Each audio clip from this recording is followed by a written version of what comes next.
This is Hamlet. And this is Ophyllia. There you go. She wanted to be represented by a unicorn today, so there you are.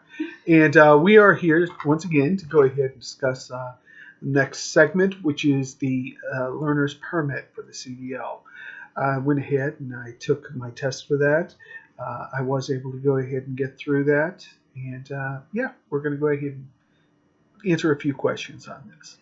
Okay, so for the CDL permit, how long did it take you to take the test itself? Not long. I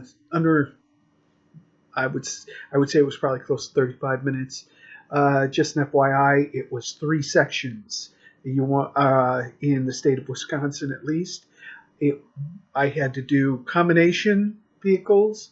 I had to do the general information, and then I had to do air brakes. Okay. And what kind of questions then? I mean, like, what do you think would have been best for you to study? Well, I think that focusing my study probably would have been my best thing. I wasn't really told what was going to be happening as far as the tests went, so I literally studied everything, including buses, because I wasn't sure what was going to be asked, if there was going to be a random question or two. And lo and behold, it was very focused on those 3 sections for me, at least. And so I think if I would have really just buckled down on that, did my permit or do the state study guides that the DMV gives, and then used my apps to fill in afterwards, I think I would have crushed it.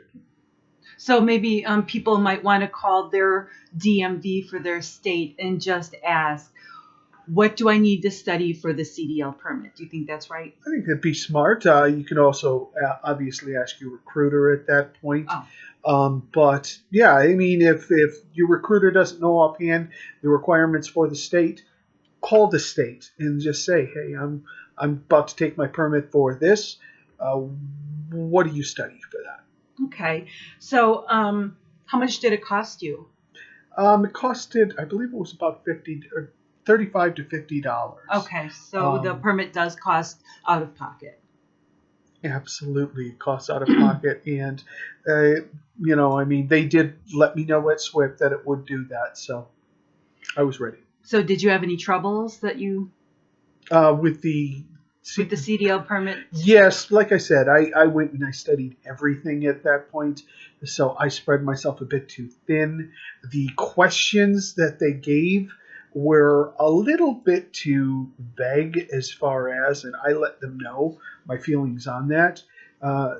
Any advice I could give, I would say that you want to go ahead and try and give an answer. If you have 2 answers that are right, in which I had several cases that was the case, give the one that is specific to that question. So if there is a specific answer you can give and a general rule of thumb that you can give with some of these things, like what's the safest thing to do when doing X, and it's saying, okay, you can go ahead and or lay off your brakes and then just try and steer until you can do, or say there's a second answer that says always drive slower in bad weather conditions.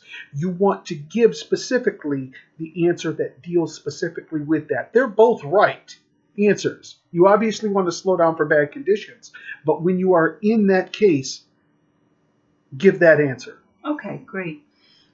So, any other overall thoughts or advice that you can give people? No, really, that was pretty much the focus on things. Make sure that knowledge is power always. Make sure you know exactly what your state requires, and then go ahead and take their DMV guide. Like the Wisconsin DMV guide for studying for the CDL Exactly, permit. Okay. Exactly. And then I went section by section, and I answered every question they had in that little manual. And then once I was able to memorize all those questions, I turned around then and did my apps, and I was easily able to pass. Okay, then. All right. Thanks a lot, everyone, and you take care and have a great day.